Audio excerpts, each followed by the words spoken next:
अस्सलाम वालेकुम, welcome back to my channel Taraf Khan vlogs. I hope मेरी प्यारी प्यारी यूट्यूब फैमिली बिल्कुल ठीक ठाक होगी। अल्हम्दुलिल्लाह मैं भी बिल्कुल ठीक हूँ। तो जनाब कल मेरा व्लॉग नहीं आया था क्योंकि कल मैंने लिया था रेस्ट, लेकिन आज फिर से आप सबके सामने आ गई हूँ एक नई एनर्जी के साथ, अपने एक नए कंटेंट के साथ।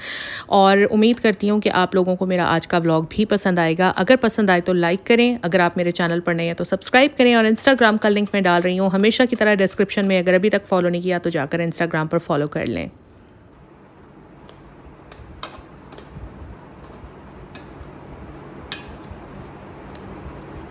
और आज मैं बना रही हूँ पोटैटो कटलेट्स। मुझे आज समझ ही नहीं आ रही थी कि क्या बनाऊँ, और जिस दिन मुझे समझ ना आ रही हो ना कि आज क्या बनाना है तो फिर मैं कटलेट्स ही बना लेती हूँ। ये बनाने का एक फ़ायदा हो जाता है कि सब लोग बहुत शौक़ से खा लेते हैं। अच्छा, इसके साथ ना मैं पुदीने वाला रायता बना लेती हूँ। बच्चे तो खैर केचप लेते हैं, लेकिन मैं, मेरे हस्बैंड और अपनी हेल्पर्स को भी मैं रायता दे देती हूँ, और बड़ा मज़ा आता है खाने में। मतलब अगर डेली बंदा गोश्त खा कर या सब्ज़ियाँ खा कर तंग आ जाए ना, तो वीक में एक दिन जो है ना वो पोटैटो कटलेट्स का ज़रूर रखना चाहिए। अच्छा, अगर तो आपने खाने हैं जी टी टाइम में, अगर आपने चम्मच के साथ खाने हैं, देसी ज़बान में बताऊं तो फिर तो आप इसको ब्रेड क्रम्स ज़रूर लगाएं। लेकिन अगर रोटी के साथ खाने हो ना, तो ये मेरी अपनी सजेशन है कि फिर इसको ब्रेड क्रम्स ना लगाएं। मैं यही करती हूँ। अगर तो टी टाइम में खाने हैं तो फिर तो मैं इसको ब्रेड क्रम्स लगाकर फ्राई करती हूँ, और अगर खाने हैं जी रोटी के साथ तो फिर मैं इसको ब्रेड क्रम्स नहीं लगाती। और आज लाहौर में गर्मी बहुत ज़्यादा है, लिटरली ऐसे फ़ील हो रहा है कि सांस नहीं आ रहा। किचन में खड़े होके काम करना तो बिल्कुल ही आज मुझे ना नामुमकिन बात लग रही है। बड़ा मुश्किल हो जाता है जी गर्मियों में। तमाम उन औरतों को सलाम, मुझ समेत तमाम उन औरतों को सलाम जो इतनी गर्मी में किचन में खड़े होकर काम करती हैं, अपने घर वालों के खाने पीने का ख्याल रखती हैं, क्योंकि इतनी गर्मी में किचन में चूल्हे के ऊपर खड़े होकर काम करना बिल्कुल कोई आसान बात नहीं है। ख़ास तौर पर जब मैं ये सोचती हूँ ना कि जिनकी फ़ैमिलीज़ माशाल्लाह बहुत बड़ी बड़ी हैं, या जो ख़वातीन जॉइंट फैमिली सिस्टम में रह रही हैं, उनको तो स्पेशली सबके लिए खाना पकाना पड़ता है। तो ऐसी हाउसवाइफ्स को ख़ास तौर पर मेरा सल्यूट, क्योंकि इतने सारे लोगों के लिए इतनी गर्मी में खाना पकाना, हर चीज़ मैनेज करना, it's really very tough job. जो भी लोग जॉइंट फैमिली सिस्टम में रहते हैं, और जिन घरों की बहुएं या उनकी भाभियां या उनकी माएँ या उनकी बहनें इस तरह से अपनी पूरी फैमिली के लिए काम करती हैं, उनका ख्याल रखती हैं, तो भाई ऐसी माओं, बहनों, बेटियों, बहुओं और भाभियों को ज़रूर क्रेडिट देना चाहिए, उनको अप्रिशिएट करना चाहिए। चलें और कुछ नहीं कर सकते तो अप्रिशिएट तो कर सकते हैं ना। मैं आई हुई हूँ अपनी अम्मी की तरफ। कल आ गई थी मैं अम्मी की तरफ, क्योंकि भाई की मुझे कॉल आई थी कि अब्बू की तबीयत ठीक नहीं है। तो मैं उसी वक्त जिस तरह थी, जिन कपड़ों में थी, उसी वक्त मैं आ गई थी अब्बू के पास। और अब्बू की तबीयत उस वक्त बिल्कुल भी ठीक नहीं थी, फ़ीवर भी बहुत तेज़ था।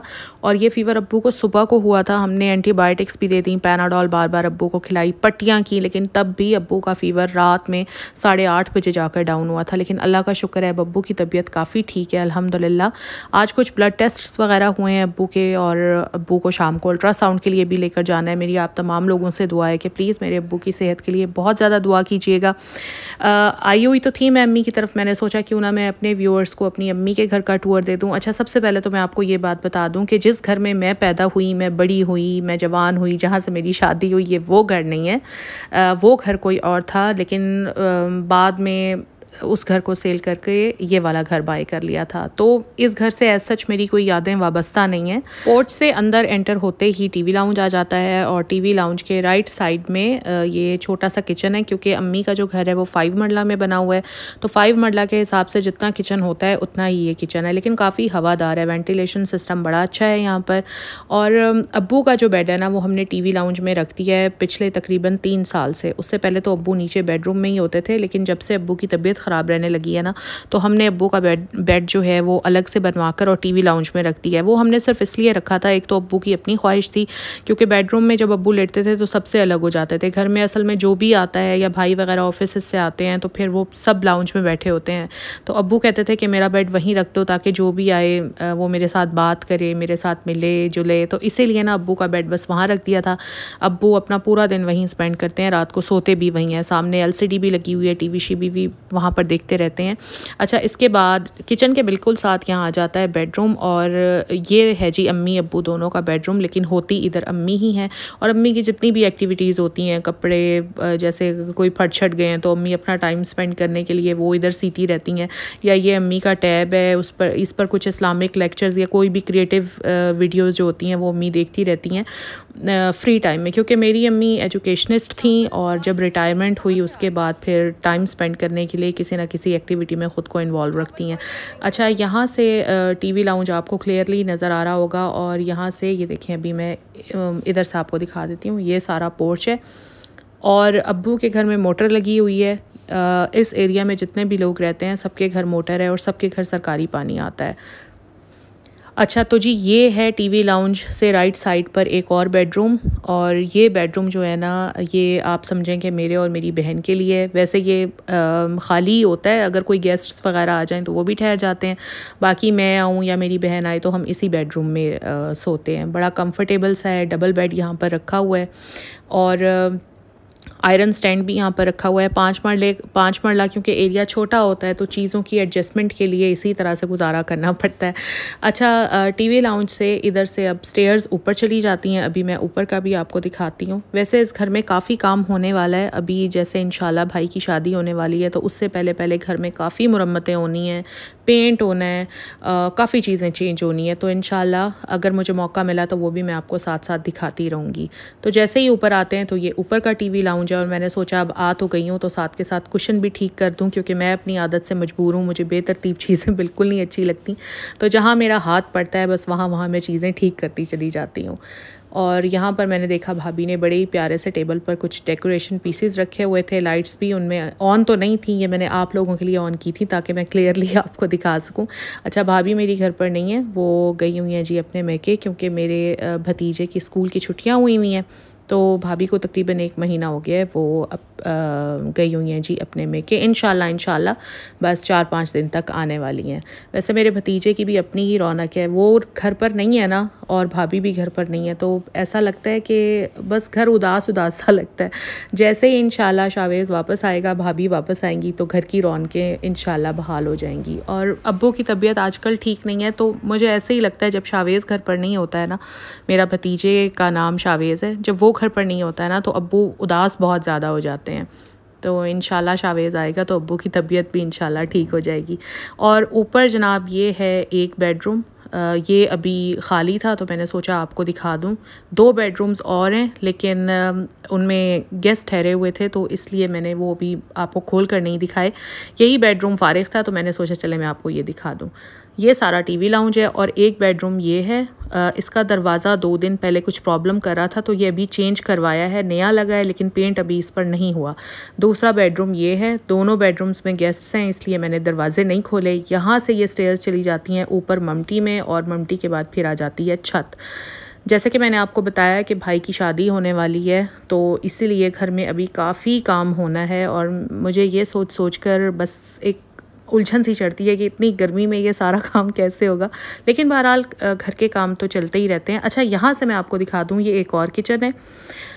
बेसिकली तो इस किचन को यूज़ नहीं करते लेकिन ये बस सेट किया हुआ है क्योंकि नीचे वाला किचन छोटा है। अगर कभी कोई दावत हो तो फिर आधा खाना ऊपर वाले किचन में बनता है, आधा खाना नीचे वाले किचन में बनता है, इसलिए चीज़ें ज़रा आसान हो जाती हैं। उसके बाद इस किचन से आ जाते हैं, ये एक टेरेस है और यहाँ से हवा बड़ी अच्छी आती है। मतलब अगर शाम होते ही ये खोल देना तो यहाँ से सारी बड़े मज़े की हवा ना घर के अंदर आ जाती है, वेंटिलेशन बड़ी अच्छी हो जाती है। और यहाँ पर कितना खूबसूरत सा राइट साइड पर आप लोग देख रहे हैं, ये सारा पेंट हुआ हुआ है, डिज़ाइन बना हुआ है, लेकिन नीचे सीधी झाड़ू रख दी है अम्मी की हेल्पर ने, तो वो जो सारी ब्यूटी थी ना इन झाड़ुओं ने ख़राब कर दी है। तो खैर एक वेंटिलेशन के लिए जगह बनाई हुई है। और उसके बाद यहाँ से मैं आ गई हूँ नीचे वाले टीवी लाउंज में और ये है पोर्च जैसे कि मैं आपको दिखा रही हूँ। और अभी चलाते हैं जी मोटर क्योंकि पानी आ रहा है, सरकारी पानी है इसलिए इसका टाइम फ़िक्स होता है और जिस वक्त आता है तो उस वक्त मोटर लाजमी चलानी होती है, वरना फिर टैंकी नहीं भरेगी और बड़ी प्रॉब्लम होगी। अभी बस मैंने अपने लिए चाय बनाई है, चाय कप में डालूंगी, टीवी लाउंज में बैठूंगी, थोड़ा सा टीवी देखूंगी और चाय भी इंजॉय करूंगी। तो बस ये था जी अम्मी के घर का होम टूर। और जो लोग मेरे घर का होम टूर मांग रहे हैं तो इंशाल्लाह जल्द ही दूंगी। आप लोगों ने बिल्कुल परेशान नहीं होना, फ़िक्र नहीं करनी कि मैं अपने घर का होम टूर क्यों नहीं दे रही। इंशाल्लाह जल्द ही दूंगी। कोई ख़ास रीज़न नहीं है, बस सुस्ती होती है बनाते हुए होम टूर ना। अभी यहाँ अम्मी के घर आई हुई थी, काम तो कोई था नहीं। अपने घर में तो काम ही बहुत होते हैं, यहाँ कोई काम नहीं था क्योंकि सफाइयों वाली जो अम्मी की मेड है वो सफाइयाँ कर रही थी और जो किचन वाली मेड है वो किचन में काम कर रही थी। और मुझे कोई काम था नहीं, मैं फ़ारिग ही बैठी हुई थी। तो मैंने सोचा चलें अभी फ़ारिग हूँ तो अम्मी के घर का होम टूर आपको दे देती हूँ। तो अभी आज जी हमारे घर में बन रहे हैं दाल चावल और अम्मी की हेल्पर बना रही हैं यहाँ पे दाल चावल। अभी मैं वीडियो बनाने लगी तो वो कॉन्शियस हो गई और पीछे हो गई, कहती मुझे नहीं लेना, मुझे नहीं लेना। मैंने कहा नहीं आप टेंशन ना लें, मैं आपको नहीं ले रही। और जी आते हैं अब शाउट आउट की तरफ, जो मेरा आप लोगों से वादा था। तो आज का शाउट आउट जाता है जी शेख अफीफ़ा व्लॉग्स को। और ये इंडियन यूट्यूबर हैं, इनकी वीडियोस बहुत अच्छी हैं, आप लोग जाकर देखिएगा। मुझे ख़ास तौर पर बहुत अच्छी लगी हैं क्योंकि इनकी एक तो कैमरा क्वालिटी बहुत अच्छी है, फिर इनकी प्रेजेंटेशन बहुत अच्छी है, फिर इनके बोलने और बात करने का तरीका मुझे बहुत अच्छा लगा है। बहुत सारे चैनल्स मैं अब तक देख चुकी हूँ, किसी की वीडियो क्वालिटी अच्छी नहीं है, किसी का बोलना अच्छा नहीं है, किसी को वीडियो बनाने का पता ही नहीं है। तो आज का मेरा शाउट आउट जाता है जी शेख अफीफ़ा अज़ीम को। आप लोग सब जाएं, इनकी वीडियोस मेरे कहने से एक बार देखें, बड़ी स्टैंडर्ड की वीडियोस हैं इनकी। आप लोग जाकर देखें, इनके चैनल को सब्सक्राइब करें, इनकी वीडियोस भी देखें। और इनका लिंक मैं दे रही हूँ डिस्क्रिप्शन में, ताकि आप इजीली उस पर क्लिक करके इनके चैनल पर चले जाएँ। तो जी बस ये था मेरा आज का व्लॉग। अपना ख्याल रखिएगा। अल्लाह हाफ़िज़।